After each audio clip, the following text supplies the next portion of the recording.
Welcome to today's tour, Finding Woodstock. We are in New York. We're at a small airport, the Kingston-Ulster Airport, about 4 miles north of Kingston, New York. In today's tour, we are going to talk about Woodstock, the 3-day art and music festival that was held in August of 1969 at a location in Bethel, New York, on Max Yasgur's dairy farm.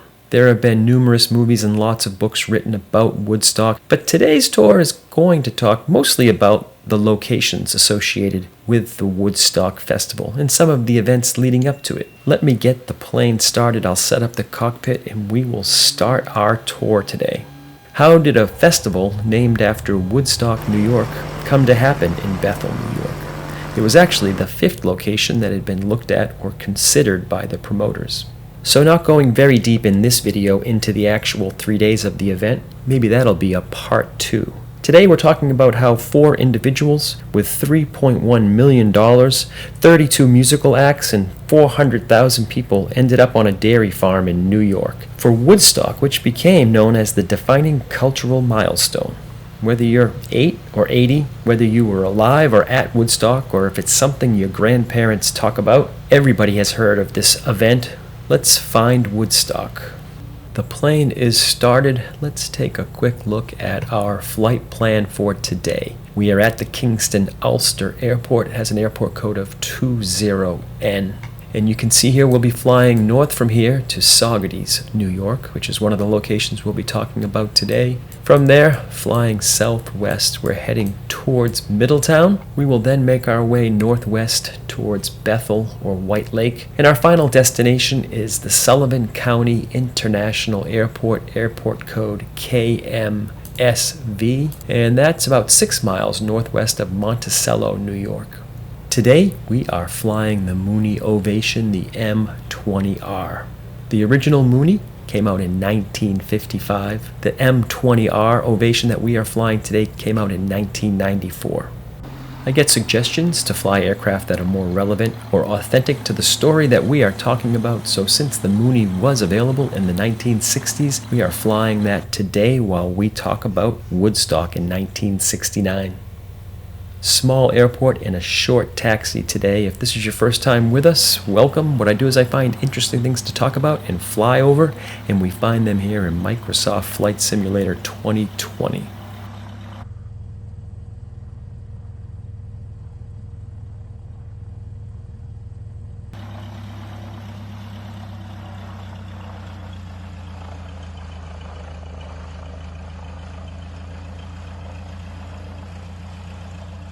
We are at the hold short line. Let's send the drone up, take a quick look around this airport, and then we will be departing.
We are airborne. Woodstock was held on August 15th through 18th in 1969, as I mentioned, on Max Yasgur's dairy farm. It was an iconic event in rock and roll history as well as American pop culture. It is said that this festival was made up of inspiration, on-the-fly thinking, a unique business plan, weather, and of course the music. The man behind the idea for Woodstock was Michael Lang. Michael was from Bensonhurst, Brooklyn, New York. Dropped out of New York University in 1965, and he headed to Coconut Grove, Florida to open a head shop. Head shops were a fairly new retail idea. They specialized in selling paraphernalia for smoking. With the 1960s counterculture and cannabis on the rise, they were very successful. Michael's shop was one of only 2 or 3 in the entire East Coast. Michael was also very involved in the music scene. He attended lots of concerts. After attending the Monterey Festival in 1967, he went on to start promoting music festivals in the Miami area. He co-produced the Miami Pop Festival in 1968 that drew about 25,000 people. The Miami Pop Festival featured Jimi Hendrix, the Mother of Invention, Chuck Berry, and many more. Eventually, Michael's head shop came under pressure from local law enforcement. He closed the shop and moved to Woodstock, New York. This small town in the Catskills had become a bit of a haven for hippies and the counterculture.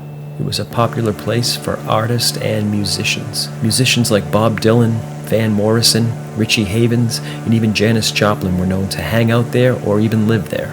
After moving to Woodstock, Michael would go on to meet Artie Kornfeld.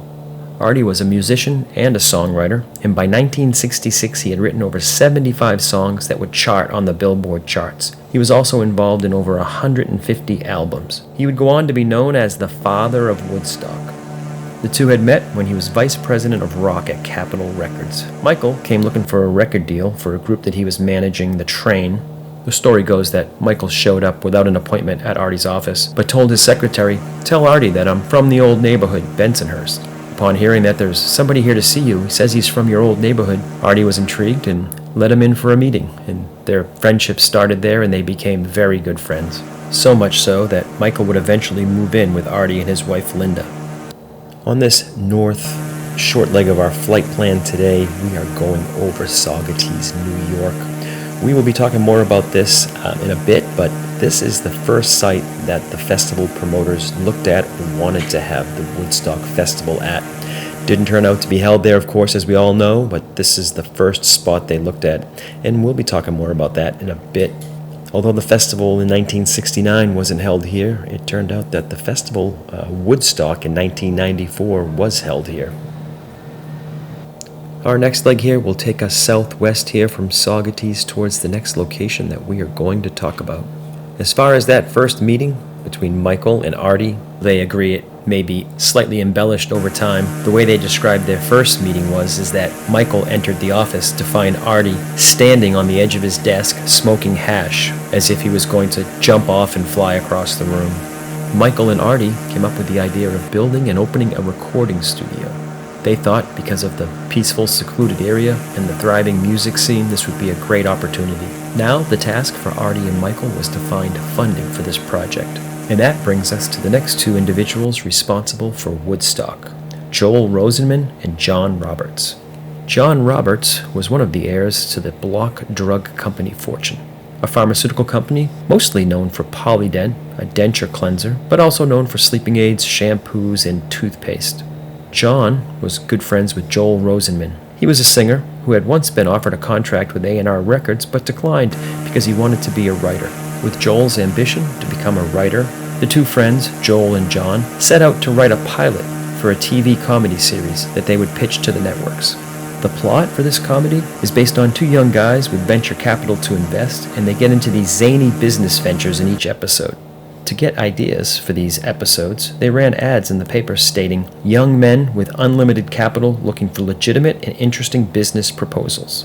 Joel said they were looking for what he called nutty business adventures. Although most of these business ideas that came in via these ads were indeed harebrained, which were great subject matter for their TV comedy, one did come in that they said was worthy of consideration and actual investment.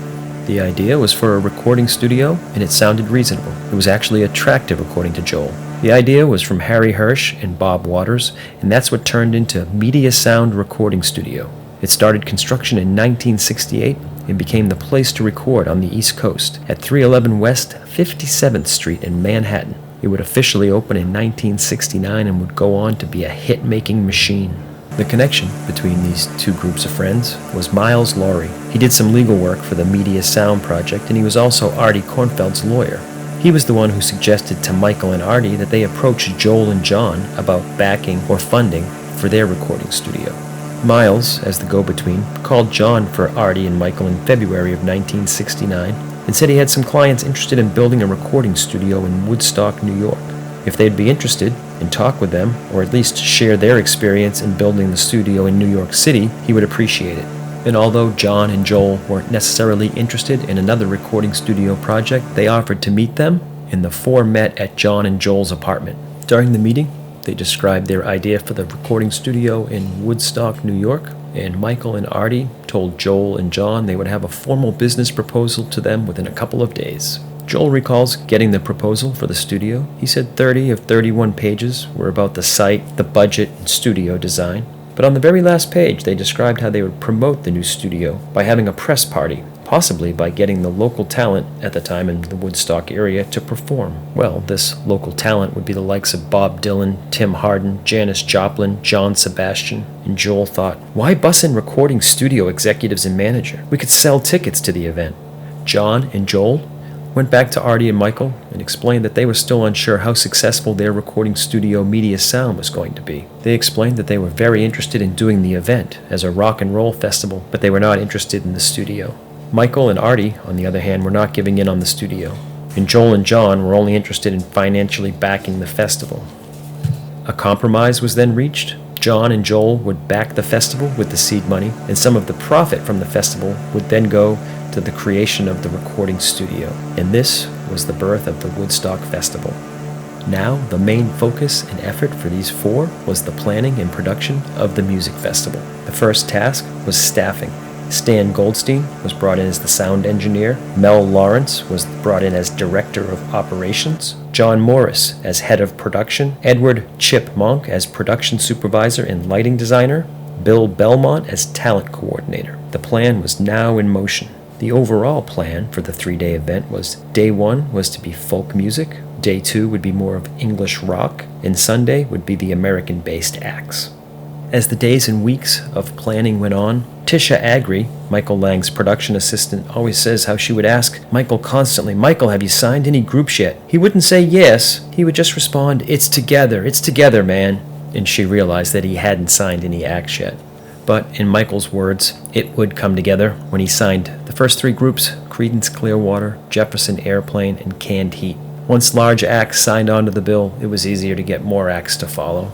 Michael's inspiration for this music festival were sound outs, small concerts that he would attend in Woodstock where local bands would play outside under the stars with about 400 to 500 people. He had described these small events as peaceful. He said that some of the concerts and festivals he had gone to that the authorities or the police were there to enforce and not to help, and that was one of the main differences he was going to strive for with this event. That's where the name Woodstock came from. Although he quickly realized that the size of the event he was looking to produce, there was no suitable location in Woodstock, which meant they were now on a mission to find a site. His first choice of locations was here in Saugerties, New York. It was 700 acres right off of exit 18 of the New York Thruway. The area was known as Winston Farm, started by James Overton Winston and then left to his son Randy, who then sold some of the land for grazing to the Schaller family. When Michael and the group contacted Mr. Schaller and said they were interested in renting his property for a festival, he immediately responded that he had no interest in working with the long-haired types. They said he was an older man, but he knew exactly what this event was going to be. With the site they had hoped to use no longer an option, Joel and John, in desperation, simply jumped in their car and started driving around the area. John said while they were driving, they saw a real estate sign that said something about property for sale or for rent and to inquire within. He said, so we inquired. The property was in Wallkill, New York, and it was owned by Howard Mills. Joel and John would then tour the property. They said it wasn't the ideal location, but it did have one big thing going for it, an owner that was willing to rent it to them for their festival. Howard said he eventually met the group at his office with his accountant to sign the contract to rent them the property. They had stated that the festival would probably draw around 5,000 people. After the meeting, Howard's accountant leaned over to him and said, "Where are they going to get 5,000 damn fools to sit in the grass and listen to music?" Michael agreed that this site wasn't at all what he envisioned, and he called it a move of desperation. The land was in bad shape and had been misused, but Howard had promised to improve and repair the property. Michael said he was sure that by August and the time the festival came around, it would be green and pleasant. As the planning continued in the spring of 1969 for what now was being called an Aquarian Exposition, 3 days of peace and music, well, things took a turn in Wallkill, New York. After securing the property, the town of Wallkill had initially approved the festival and had issued permits for them to conduct the festival there. Unfortunately, the Wallkill officials, who had been originally led to believe this would be a folk music festival with 5,000 to 10,000 people, now the town was faced with backpedaling as opposition to the event was growing. Many town meetings would follow, with tension growing between the festival promoters, town officials, and the newly formed Concerned Citizens Committee. Joining the growing opposition was Wallkill's administrative supervisor, Jack Schlosser. Jack says as time went on and the estimates of attendance grew to 40,000 to 50,000, we grew concerned. I had been in the Army and I knew what the logistics were for multiple divisions of 40,000 to 50,000 men, and they didn't have any of it for this festival.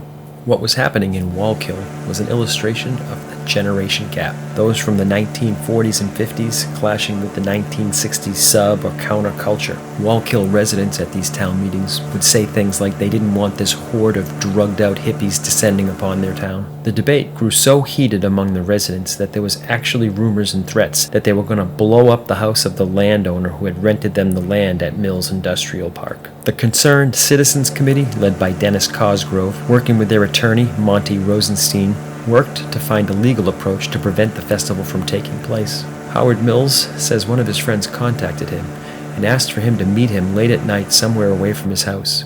He said, "Howard, I was in a bar drinking and I heard people talking about forming a vigilante mob to do away with you if you continue supporting the festival." One of the final straws was when Howard Mills received a phone call from the governor of New York, Nelson Rockefeller. Howard says he answered the phone, and the voice on the other end said, "It's Nelson. Howard, I don't know what the hell you're doing down there, but get rid of it." At this point, it was safe to say the festival was not going to take place in Wallkill. And the final nail in the coffin was when Wallkill passed a new law, a sound ordinance that prohibited sound from emanating more than 10 feet from a property. John Roberts said that he was pretty sure the only people that could be in compliance with that law would be a monastery where all the monks had been sworn to silence. We are approaching the Wallkill area. The site where the festival was going to be was at the time known as Mills Industrial Park. There's some residential areas now where actually one of the roads is called Woodstock Lane, which is right up here ahead of us. Wallkill is a small town here in Orange County, New York. It's located next to the city of Middletown. Michael, Artie, Joel, and John had now lost the Wallkill site, and more importantly, they had lost time. Construction had been progressing at the site in preparation for the festival. Now they had no site in 30 days until the festival. The controversy over the festival in Wallkill had made the local news, and people in the area had been following the story. This led to a phone call that Michael received from Elliot Tiber. Elliot was located in Sullivan County in a small town called Bethel, about 40 miles west of the Wallkill site. Elliot at the time was managing his parents' motel, the El Monaco in Bethel, and he was also the president of the Bethel Chamber of Commerce. He had read about how Wallkill had pulled the plug on the festival just 30 days before the planned date, and Elliot told Michael, "I have a property and I already have permits for a festival." The property that Elliot was proposing was actually adjacent to the motel property. After receiving this call, Mel Lawrence and Stan Goldstein shot up to meet Elliot and see the property. It didn't take long for Mel and Stan to realize that the property was mostly a swamp. The property was thick with trees that would have to be removed, and at times they were ankle deep in mud. They told Elliot that the property just wouldn't work, and they were a bit disappointed that they had wasted their time. Now, the third site they had considered was no longer an option, and they were back where they started. Although the motel would go on to be the base of operations for the preparation and setup leading up to the festival. Elliot didn't give up, and within a few days he had called Michael back, saying that he had a real estate agent that he should talk to that could possibly have a location for the festival. This real estate agent actually turned out to be the go-between between the festival team and Max Yasgur. He owned a large property, and he ran a large dairy farm in the Bethel area. It turns out that one of the reasons that Max had reached out to the festival promoters is because it was a very wet, rainy season. And most of his fields that grow hay or other grasses to feed his dairy cows during the winter were unable to be harvested. So Max was going to have to buy the feed to sustain his dairy farm over the winter. And this was obviously more expensive than growing it himself. So to offset that cost, he was looking to rent the property or one of his properties to the festival promoters. Michael and Mel were the first to meet with Max and the real estate agent, and Max led them to the field that he was willing to rent them for the festival. Mel described the property as beautiful, green, huge, but flat as a board. Mel told Michael that if 100,000 people are sitting in this field, half of them are not going to see anything. That's when Max spoke up and he said, "Oh, do you want to see something with a little more contour?" And the group got back in the car and left that site. So that was the fourth site that was considered and was now behind them. Max drove the group to another property of his, and as they all drove up to the property, Michael saw what he described as the bowl, and he knew it was there. That was their new home for this festival. As the group got out and was standing there looking over the area, Michael told the group, "This is where we have to be." Michael then turned to Max and said, "Okay, Max, what's the deal?"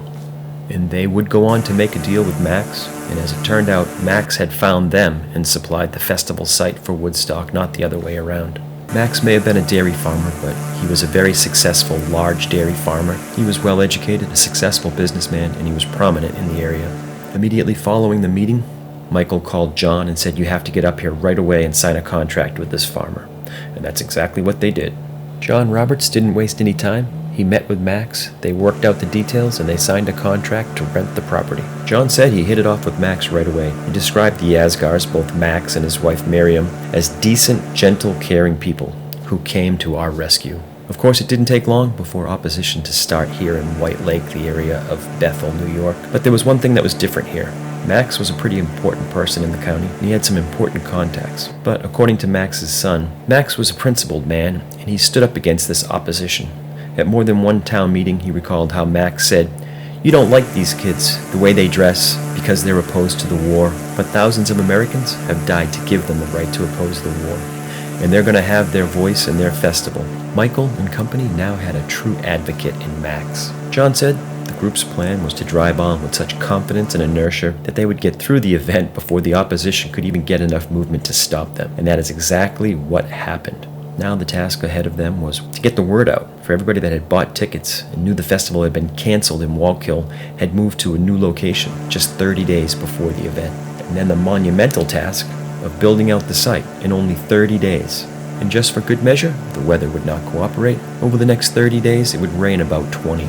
Within days, the crews started dismantling the original site and setting up the new site here in Bethel. What they needed to complete now at this new site was monumental. There was nothing there. There was no utilities. They would need to lay roads. They would need to build the stage. They would need to bring in power, water, build concession stands, ticket booths, and fencing.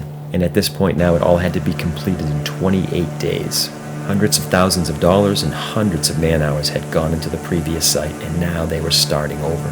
Stan described the situation as, the site was head and shoulders above the first site, at least feature-wise, but it had no roads, no water, no power, and that all had to be completed. The original site had utilities where this location had none. They were now dismantling the original site and moving everything and starting over at the new site. Wells were dug for water, power had to be run in, roads were laid down, and of course because of the weather, many washed away, and they were laid down again over and over. Michael says that he's pretty sure it rained 20 out of the 30 days that they worked on the site.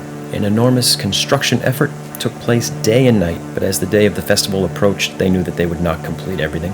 In the final week, in preparation before the festival, the roof of the stage was not in place and would not end up being put in place. The ticket booths were not in place, and much of the fencing was incomplete.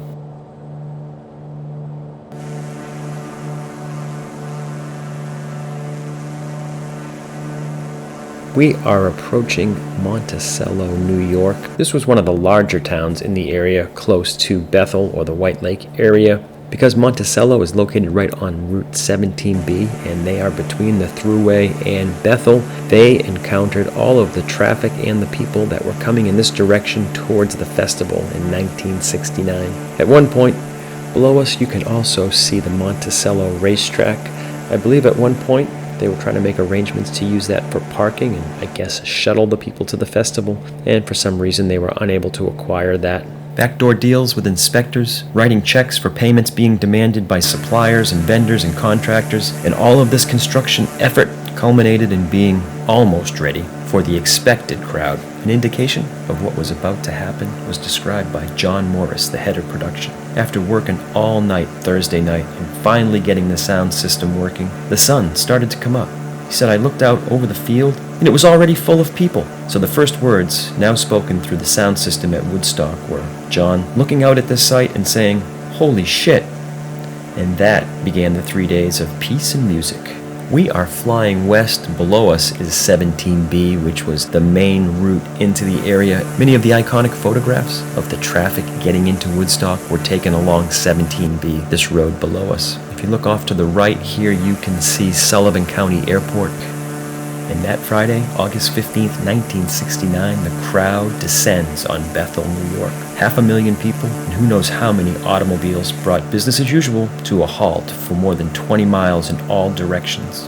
Storekeepers described how they went to bed Thursday night and the streets were quiet and empty, and woke up Friday morning to a complete traffic jam of automobiles and people in both directions as far as they could see. We are approaching the White Lake area of Bethel, New York. This is where the El Monaco Motel was that Elliot Tiber had offered. It was his parents' motel that he managed, but that was the site that turned out to be too swampy and too wooded. And the water here right across from the motel is actually White Lake. Now let's go see if we can find that field that was part of Max Yasgur's dairy farm where the Woodstock Festival took place.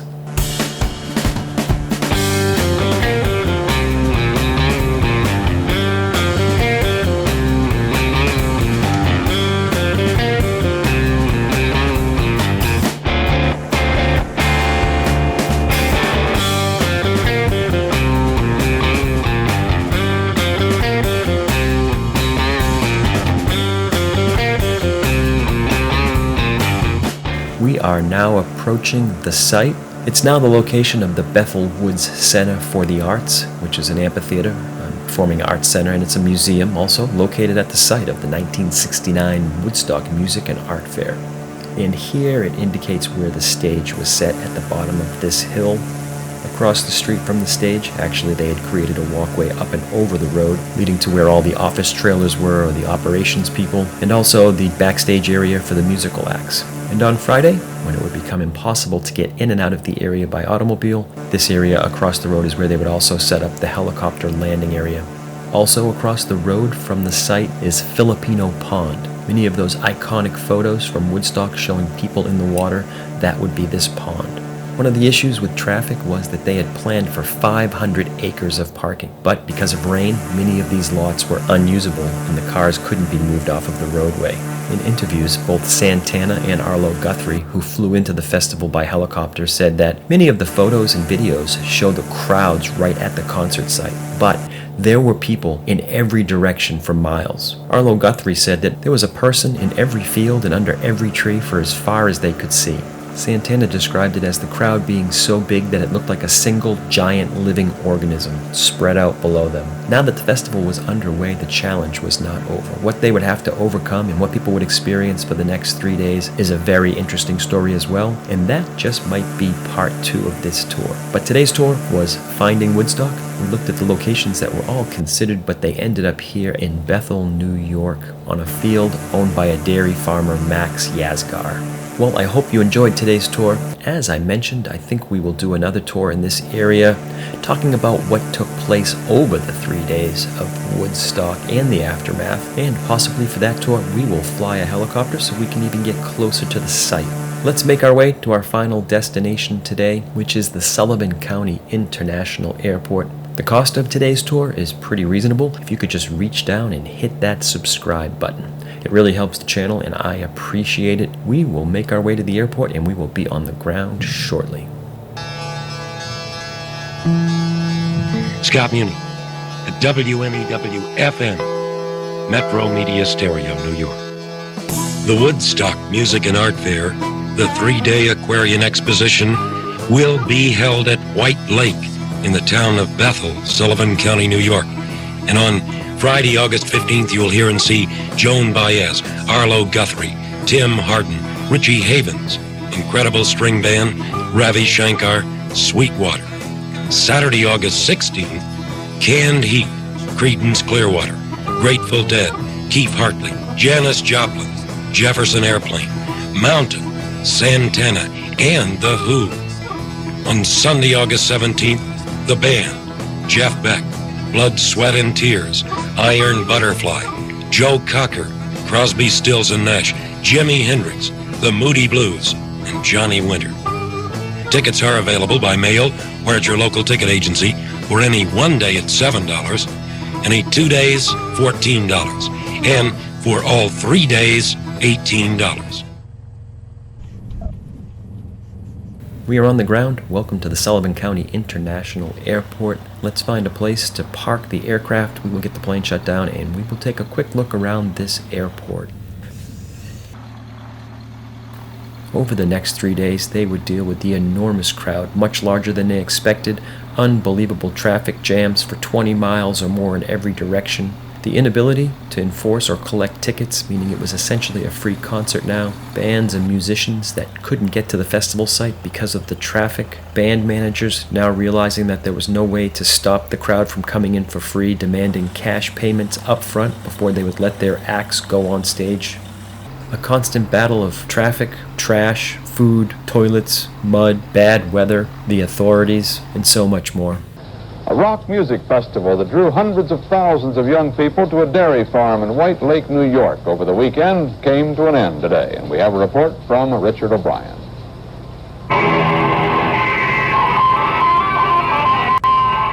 They listened for 3 days, and today they sounded the retreat and headed for home. The sponsors said it was going to be 3 days of peace and music. It was that all right, and much more. Estimates of the crowd ranged up to more than 300,000, and it was that size that caused most of the trouble. That and the rainstorms that turned the big dairy meadow into a mud farm. The big problem was that no one had even the slightest notion that they would come in such numbers. Today, wearied but still light of heart, they huddled their masses and set out for home. And they headed in every direction.